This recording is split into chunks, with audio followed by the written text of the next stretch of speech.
What's good, peeps? Thanks as always for passing by the channel, much appreciated. Hit that subscribe button if you guys are new. Don't forget as well, please, to like and share the videos. Thank you to everyone who's been doing that so far.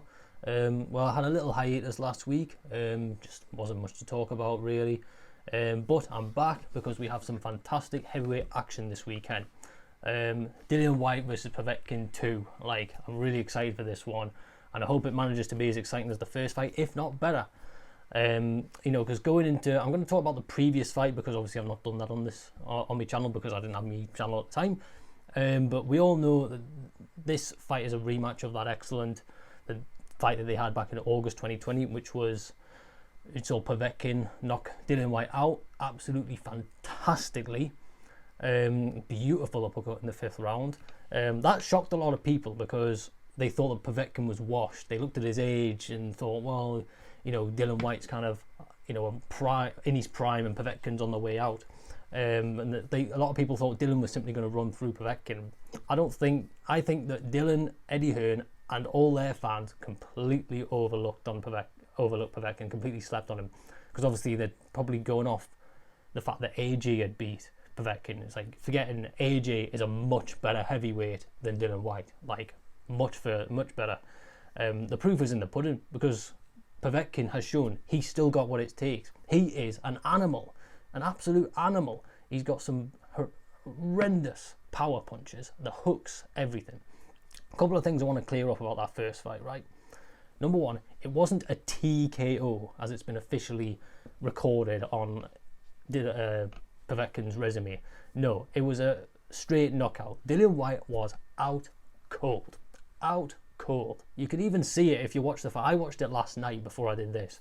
You can literally see he's on the ground, his eyes glazed over in the back of his head. He's completely gone. He's completely out. There's no way he's getting up from that. That's a knockout. Not technical knockout, it's a knockout. Number two is, it wasn't a lucky punch. Okay, Povetkin was setting up those uppercuts throughout the entire fight. He was going to the body.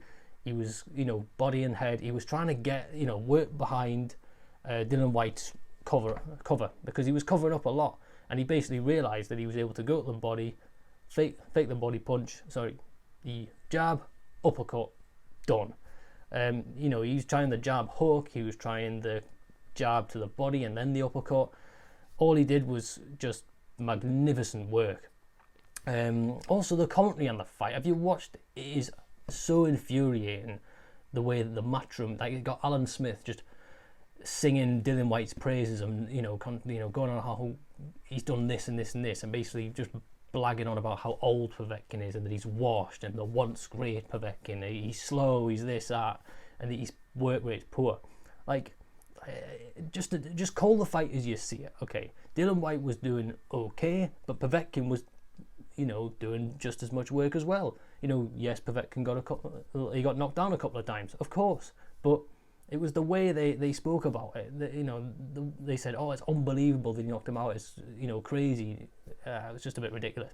Reminds me of when Mike Tyson fought Francois Botha in 1999, and the commentators are literally saying Tyson looks like he's completely slow. He's stiff. He looks like he's in slow motion, and then he goes and lands one of the fastest 1-2 combinations I have ever seen in boxing. Francois Botha gets knocked out immediately. So yeah, just call the fight. So it wasn't a huge shock for me that Povetkin won. He's a former world champion. He's got a better resume than Dillian Whyte, in my opinion. His amateur pedigree is exceptional. I mean, you just go on Wikipedia and look at what he's won. It's incredible. And I think this is what people forget. His only 2 losses were to two legit world champions. Prime Vladimir Klitschko and unbeaten AJ. That's AJ, the kind of first version, not this post-Andy Ruiz version we've got now. So anyone who knows boxing knows that it wasn't a shock result. Going into this fight though, anything goes really. Povetkin came out the winner on the last one, but let's not forget Whyte did put him down a couple of times, round 4. So I think it's fairly certain that Dillian Whyte would have been up on the judges' scorecards. Povetkin may be old, but he's still athletic. He's nimble. He clearly still has a lot of power in those punches. I don't know what it is about Povetkin.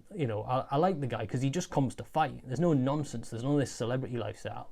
And you watch his fight, and the dude hits like a truck. another thing is when he got put down last time, he didn't look too damaged or like kind of, you know, he wasn't stumbling at all. He got put down, he just kind of got back up. Certainly the second one in the fourth round looked more like a slip than it did a knockdown. So he's sturdy as well. Dylan Whyte's been training a lot, been training out in Portugal.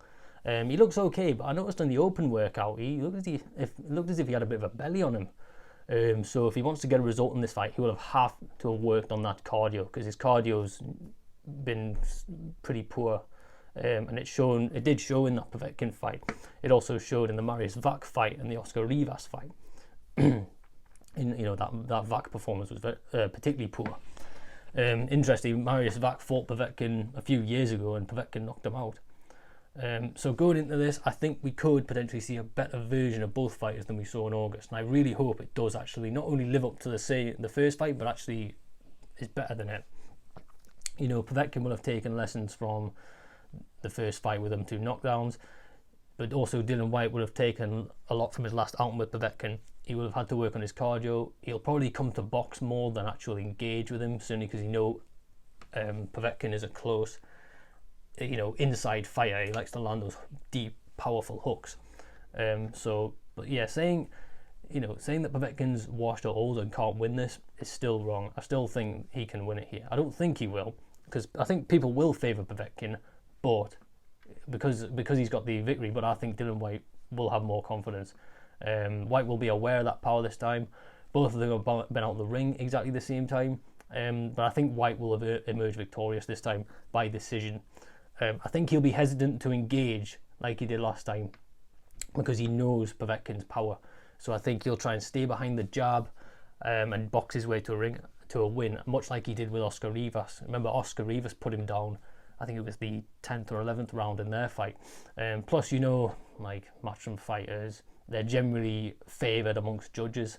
So if the fight does go the distance, you kind of know the matchroom fighter is going to be picking up the victory. So I'm going Dylan Whyte to win by a decision in that fight. Another one I wanted to talk about was UFC 260. Stipe Miocic versus Francis Ngannou 2. Another wicked clash, which I really can't wait to watch. You got Stipe, who's the UFC heavyweight champion, the heavyweight GOAT of the UFC, in my opinion. But, I think he's the greatest of all time at the heavyweight. Him and DC were on par, but I think if he wins this, he's definitely number one. He's going up against Francis Ngannou, the most powerful puncher in the UFC heavyweight history, probably in the UFC of all time. These guys have met before in UFC 219 or 220, I think, and that was in 2018. And Stipe picked up the win via decision. But that was a couple of years ago, and I think both fighters have improved since then. Stipe's had 3 fights, all of them against Daniel Cormier. One was a loss, 2 were wins. Ngannou's had like 4 or 5 fights, and he's knocked them all out. No, he lost to Derek Lewis first, and then he's had like 4 fights since then where he's knocked them all out and sighted around. Just, guy's a monster. So both fighters, I think, are coming in with 4-1 in their past 5 fights. So yeah, the first fight was interesting. I remember Ngannou did catch Stipe in the first round, but his chin was pretty solid actually. He was kind of like, whoa, shit, he took a punch from Ngannou. Round 2 onwards, you could see Ngannou's kind of cardio and fell off and really let him down. His punches were slow, he wasn't really landing anything. And then Stipe was able to just, stay behind the jab and try and get a couple of takedowns. And going in this fight, we know Ngannou still has that power. We've seen it. He's the hardest hitting guy in the UFC ever. However, I do think Stipe is the more well-rounded fighter, probably the better fighter. Ngannou does have like a reach advantage over Stipe. I do remember that. The big question for me will be, has Ngannou changed his game plan enough to beat Stipe? Because Ngannou is known for not throwing too much during fights, but when he does land, it's kind of like lights out.